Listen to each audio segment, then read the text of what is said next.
අද අපි බබාට ප්‍රතිශක්තිය වැඩි කරන බත් එකක් හදාගමු.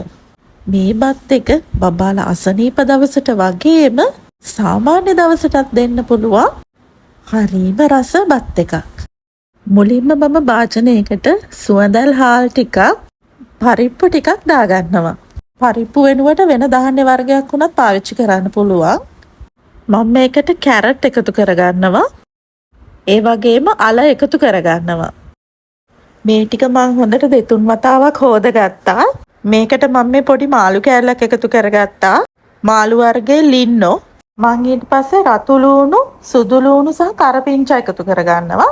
රතු ලූණු සහ කරපිංචා මාස 7න් පස්සේ, සුදු ලූණු මාස 8න් පස්සෙත් එකතු කරගන්න පුළුවන්. මම මේ ටික මුලින්ම වතුරෙන් උයා ගන්නවා. මම මේකට ප්‍රතිශක්තිය වැඩි කරන බත් එකක් කිව්වේ මම මේ දැන් එකතු කරපු දේ නිසා. ඒ තමයි කොත්තමල්ලි. හැම ගෙදරකම පහසුවෙන් හොයාගන්න පුළුවන් කුළුබඩුවක්. හෙම්බිරිස්සාව කැස්ස වුණ හැදුනහම අම්මලා ඉස්සර අපිට කොත්තමල්ලි තම්බලා දෙනවනේ. මේකේ ඇත්තක් තියනවද? නූතන වෛද්‍ය විද්‍යාත්මක පරීක්ෂණ වලින් හොයාගෙන තියෙනවා මේ කොත්තමල්ලි වල ශරීරයේ ප්‍රතිශක්තිකරණ පද්ධතියේ නිසි ක්‍රියාකාරීත්වයට අවශ්‍ය ඇන්ටිඔක්සිඩන්ට්ස්, ඒ කියන්නේ ප්‍රතිඔක්සිකාරක අන්තර්ගත වෙනවා කියලා. මම මේකට උක්කු පොල් කිරි ටිකක් දාලා ආයෙ පිස ගන්නවා.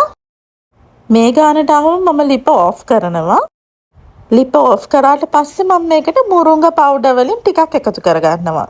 මුරුංගා කියන්නේ ඇන්ටිඔක්සිඩන්ට් බහුල ආහාරයක්. මම මේකට ගිතෙල් ටිකකුත් එකතු කරගත්තා. එහෙනම් මාස 8න් පස්සේ බබෙක්ට මේ රෙසිපි එක try කරලා බලන්නකෝ. තවත් වීඩියෝ එකකින් හම්බ වෙමු.